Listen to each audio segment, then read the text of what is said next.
This week on the show, we have got updates galore with Mercari adding media mail, kinda, pirate ship integrating with PayPal, and much, much more.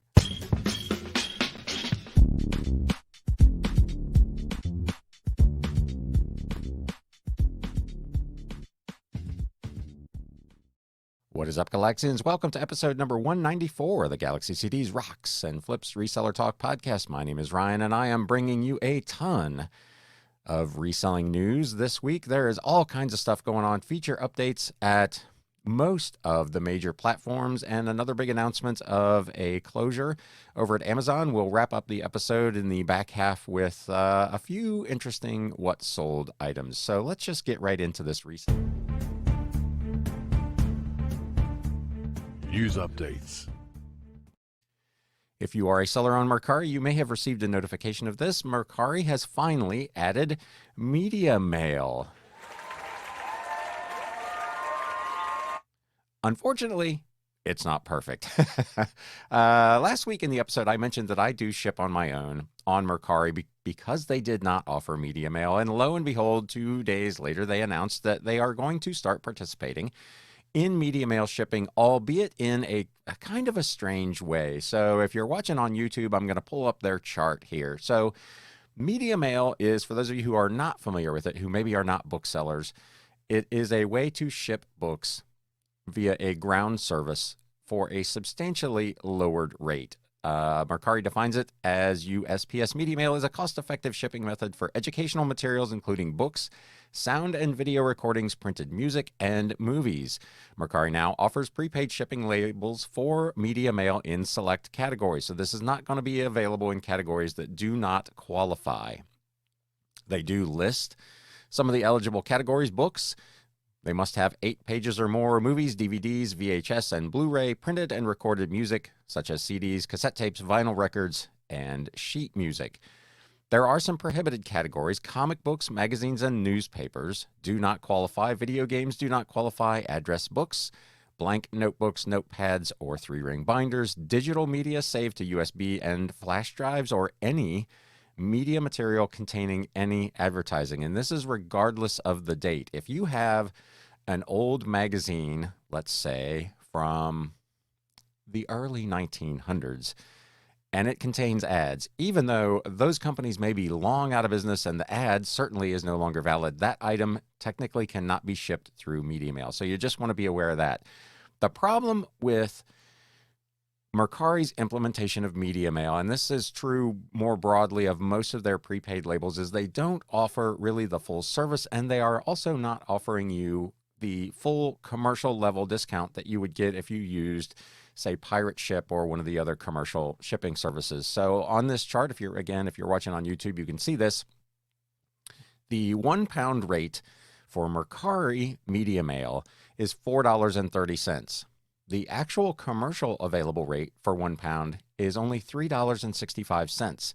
So there is a premium being charged here. Either they are charging an additional fee, or they are not fully passing along to us as sellers or you as potential buyers the full commercial discount. They're potentially making a little bit of extra money here, or maybe they just have not gotten as good a deal from the post office for the commercial rate. Whatever the case is, this is still not the best offering available for media mail shipping. So I'm not going to change my process. I'm going to continue to use Pirate Ship because it's cheaper for me, which ultimately makes it a better value for the end consumer.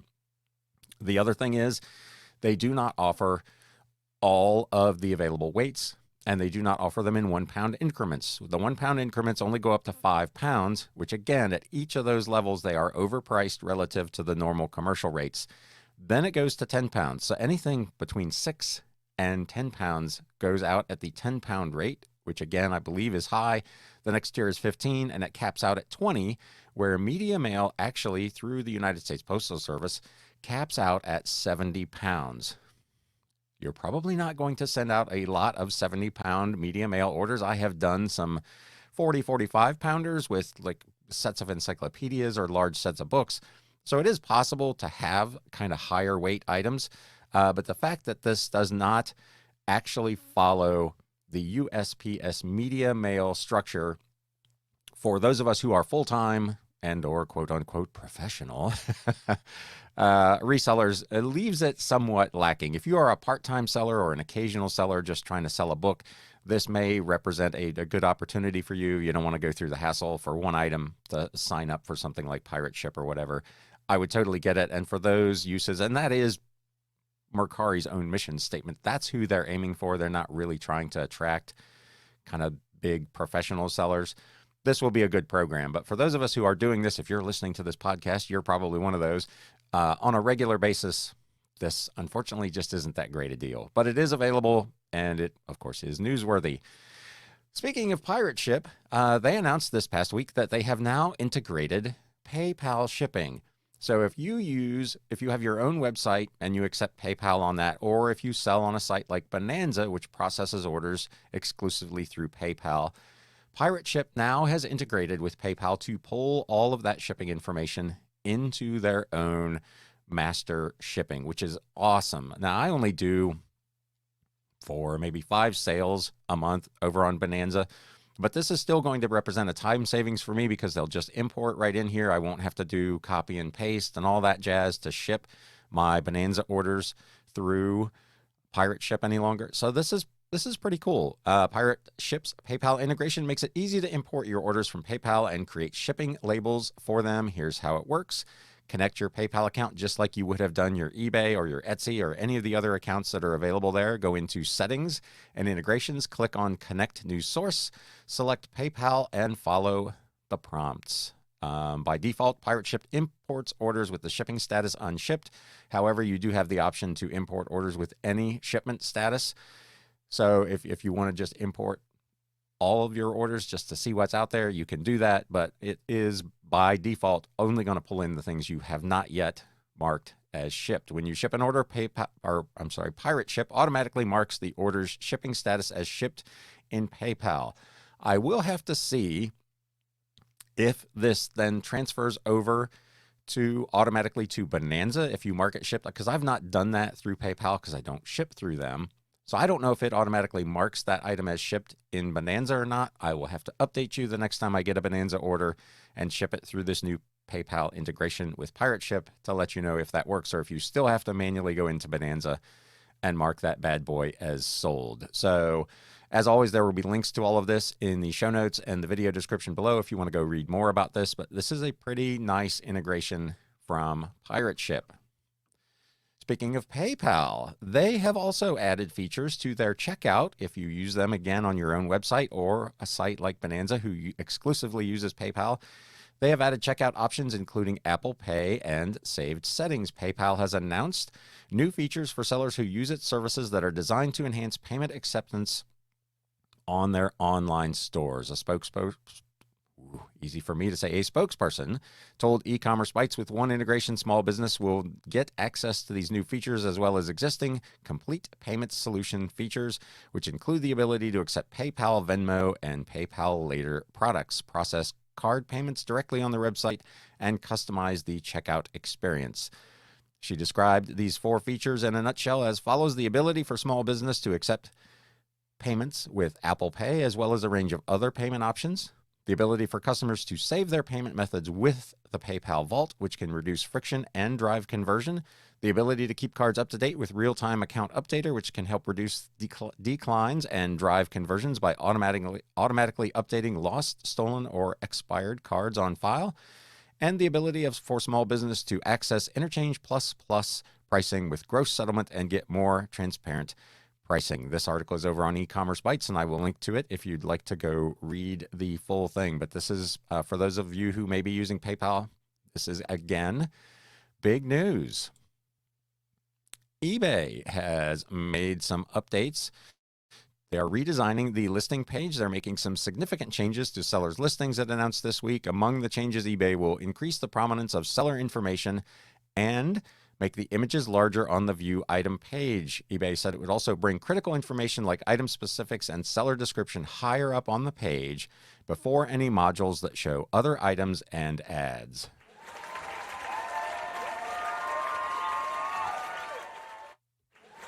That, too, is terrific.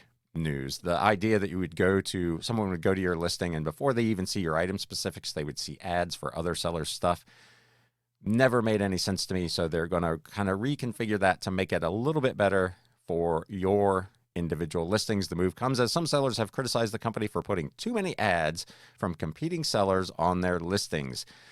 eBay did not make a general announcement about the changes. Rather, it posted an invitation in a locked thread on its buyer discussion boards, inviting buyers who wish to be a part of the view item redesign this year to apply to join a private community board. Sellers, of course, were quick to pick up on the news, starting their own thread on the seller board with one commenter asking why eBay was soliciting feedback on the buyer board but not the seller board. I can see where you would want both perspectives, but the thing that's going to drive additional business is how buyers view this change. So I get why eBay is at least initially more focused on buyer feedback for this particular update. Another seller wrote, "Some of the things mentioned in the announcement sound good to me, but the devil is always in the details and we'll have to wait and see." The item listing, also known as the view item page on desktop, will be going through a redesign this year. As part of the effort, we're going to simplify and modernize the user experience. This is from eBay's actual announcements. To help be a part of this process, which I don't know if this is a typo on e-commerce sites, but they have a part as one word, not a part. But nonetheless, please check out the new community board. Here are some of the key highlights of what you can expect. Larger images, increased prominence of the seller information, bring critical information, again, like item specifics and seller description, higher up on the page before any modules that show other items and ads. Improve the hierarchy of the page so we show the most important information in the right order. We will be rolling out the changes in phases, as they almost always do over on eBay. As we design the final experience, we'll be running several tests and gathering feedback. Your feedback is valuable and will help us in creating a better eBay experience. Thank you for buying and selling on eBay. eBay did make some changes to the view item page last year as well. So they continue to try to tweak what end buyers are actually seeing on the page. And again, from everything that's available in this posting, this all appears to be excellent news. Other excellent news, eBay did also make an announcement this week that you can now create custom social posts right from your eBay storefront. We are excited to let you know that you can now easily create custom social posts directly from your social page in your storefront on Seller Hub. This means you can effortlessly attract new buyers to your listings, category pages, and storefront when you share posts to Facebook, Instagram, Twitter, or Pinterest. To get started, link your Facebook, Instagram, Twitter, or Pinterest account to your new social page under the Stores tab in Seller Hub. Just click the button for the social platform you want to post to. Create custom social posts and drive new interest to your storefront and listings. Pro tip, add hashtags and multiple images to your posts that will be featured using the carousel format on Facebook, Instagram, Twitter, and Pinterest at no cost. Click and post. It is that easy. If you're watching on YouTube, you can kind of get a view here. I've pulled up on the screen what that new social media page looks like on Seller Hub. I have not yet linked any of my accounts here, but you can see that those 4 are there and very easily linked to then create posts to share to social media. So this is another opportunity for you to be able to easily share items, new listings, categories to your existing follower base if you choose to do that. For my part, when I do that, I'm doing that through the eBay affiliate program so that I can make a little bit of money on that side as well. So I'm not totally sure I will use this particular feature, but if you're not part of the eBay affiliate program, this is a great, simple, easy way to start sharing your listings from eBay to social media.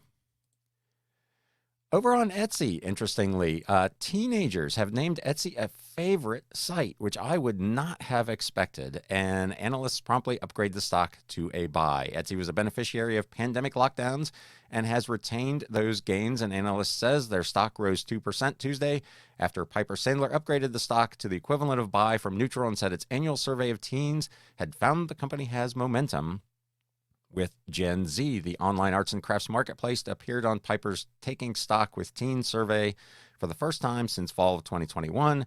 Depop, the fashion retail site that Etsy acquired, was the big push at that point. It appeared in the first time since then. The survey found a shift in teen preferences toward off-price and secondhand shopping. So this is interesting news. Again, I would not have expected that Etsy would be kind of top of mind with teens. So this is pretty cool. If you're selling on Etsy, again, this can be nothing but good news. It's a good news kind of week here at the pod. Poshmark.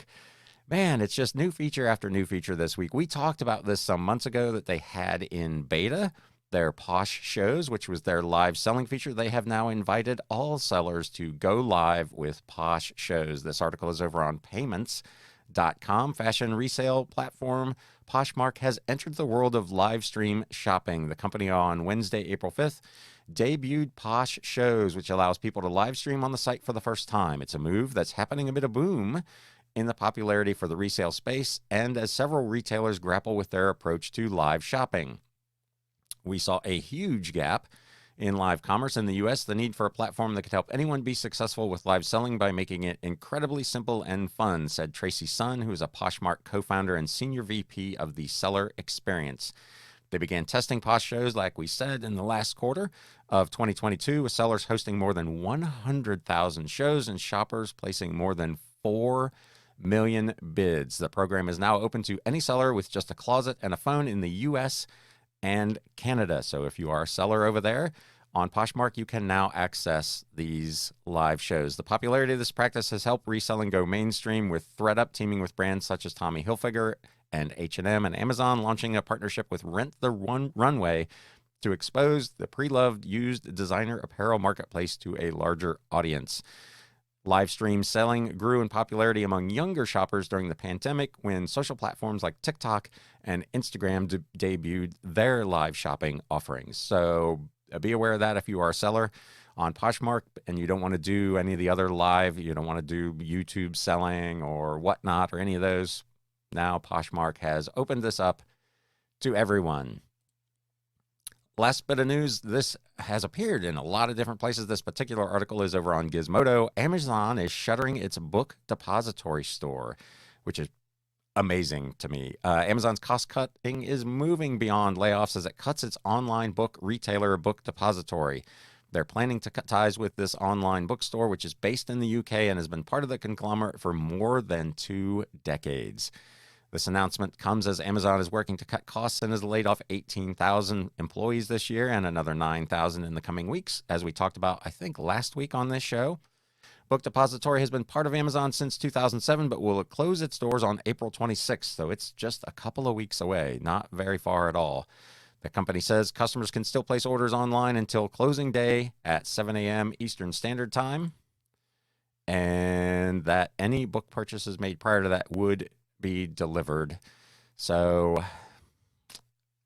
for a company who started out by selling books and nothing else, to be shuttering its book depository is frankly pretty amazing. And it just goes to show the depths of the cost-cutting measures that Amazon continues to do, as in addition, we've talked about the kind of the squeezing of the third-party sellers for more and more of a revenue share. So it's unclear to me really what's going on over at Amazon, but these kind of things are not a good look. Not a good look, to say the least. So if you're watching on YouTube, please feel free to leave me a comment. If you're not, the shameless plug that we got to stick in here somewhere. If you're not a subscriber to the show on YouTube or a follower of the podcast, please consider doing that as well. With all of that, mostly good news. One kind of downer there at the end, which probably doesn't really affect any of us, but a pretty bright week for the reselling space. Let's get into some what sold.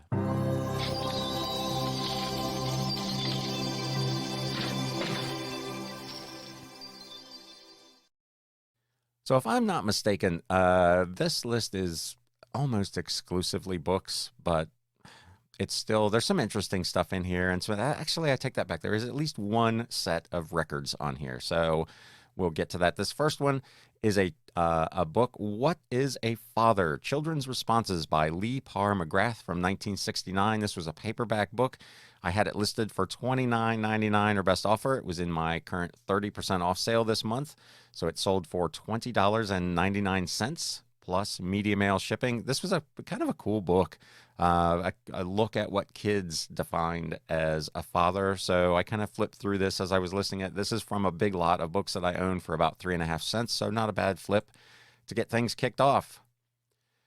Read an interesting article earlier this week that apparently chess has become so popular with young people, teens in particular, that some schools have been forced to remove chessboards from the classroom because they cannot keep kids from playing chess. That is remarkable to me, because when I was a kid, there were like 2 of us that played chess. So chess has become incredibly popular. Here is a book on chess that I sold over on eBay, Alekine's Defense by R.G. Eales and A.H. Williams. It's a 1973 hardcover from Chess Digest Incorporated. This is out of a big lot that I own for about 16 cents. I had it listed for $29.99 or best offer, plus customer paid shipping. I did receive an offer for $25 and went ahead and sold that. So if you weren't aware, now you know. Chess is kind of a big deal right now. For sale over on Etsy. Vintage book from the early 1900s. This did not have a printing date in it, but based on my research, that's what I determined. Moods by Louisa May Alcott. This was published by Hearst and Company. Hardcover book in reasonably good condition from a big lot that I own for about 5 cents a piece. This thing sold for $27.99 plus media mail shipping over on Etsy. On to Mercari, The Adventures of Tom Sawyer by Samuel Clemens, with illustrations by Norman Rockwell. This was a hardcover book in fairly decent condition, part of a big lot that I own for 16 cents. This thing went for $30 with free shipping over on Mercari. So sales pretty much everywhere this week. No bonanza, but 3 of the 4 platforms had pretty good sales. If you're following me over on the Instagram, shameless plug, at Galaxy CDs Rocks, I posted my weekend update for listings. Last week I did 100 listings. I did take almost 2 full days off to spend with my kids who were on spring break. They're actually not my kids, but nonetheless, they were kids that I love very dearly, and they were available to spend some time with me on spring break. So we went and did some stuff, and I still managed to get 100 listings done and do 100 plus sales for the week. So it was a pretty good week here at the Galaxy. And like I said, sales on all 3 platforms. Back over to eBay. Money and Government in the Roman Empire. This was a hardcover from 1995 by Richard Duncan Jones. It was a Cambridge edition hardcover book. Again, part of my 30% off sale, so I've had this thing for a while. Originally listed at $49.99 with free shipping, sold for $34.99 with free shipping.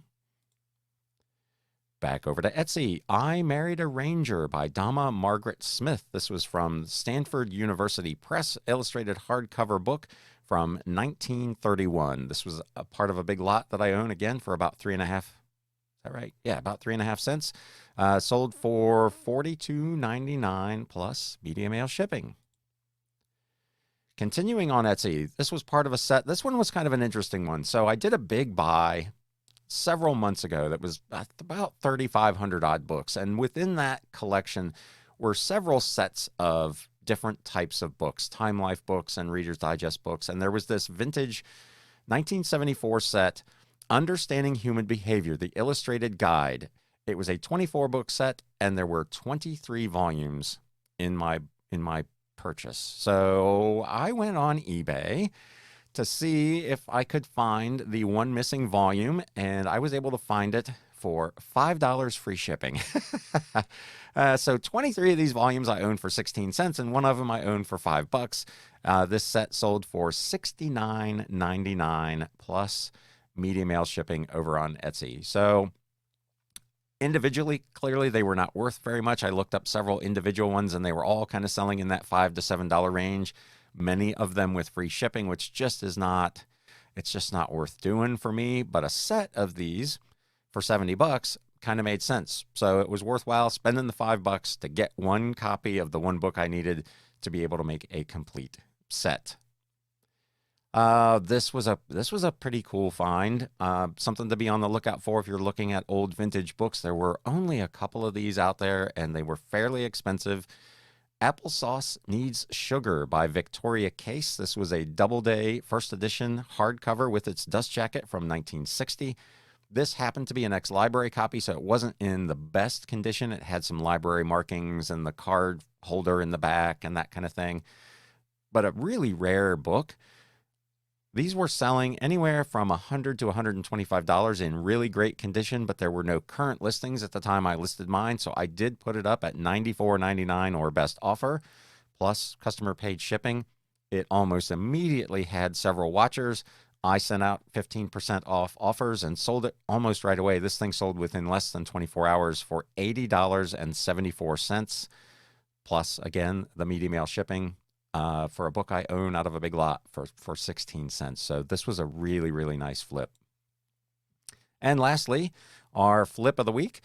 This was a set of records that I bought in an estate sale, man, probably 2 years ago. I paid $2 per box set for, I think, 20 or 22 volumes of the William B. Williams Make Believe Ballroom set. These were put out by the American Express Company, I want to say maybe in the late 70s or early 80s. I don't know how many are actually available in the total set, but it was either 20 or 22 volumes of this. About half of them were new and sealed. They'd never been opened.